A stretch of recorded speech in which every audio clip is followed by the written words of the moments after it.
Do you know the reason why people say God bless you when you sneeze? क्या आप जानते हैं कि जब आप छींकते हैं तो लोग गॉड ब्लेस यू क्यों कहते हैं? During the year 590, sneezing was often the first sign that someone was falling ill with the plague. वर्ष 590 के दौरान छींक अक्सर पहला संकेत था कि कोई प्लेग से बीमार पड़ रहा है। Pope Gregory I ordered unceasing prayer for divine intercession that anyone sneezing be blessed forthwith. God bless you. Pope Gregory ने ईश्वरीय मध्यस्थता के लिए निरंतर प्रार्थना करने का आदेश दिया कि जो भी छींकता है उसे तुरंत ही यह आशीर्वाद दिया जाए कि ईश्वर आपका भला करे।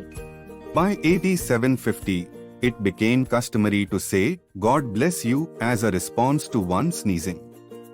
750 ईस्वी तक एक छींक की प्रतिक्रिया के रूप में गॉड ब्लेस यू यानी ईश्वर आपका भला करे कहने की प्रथा बन गई।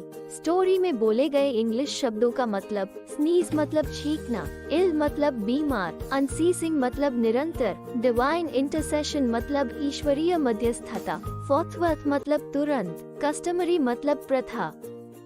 इसी तरह मनोरंजक तरीकों से अंग्रेजी सीखने के लिए आज ही सब्सक्राइब करें www.11minutesdaily.com।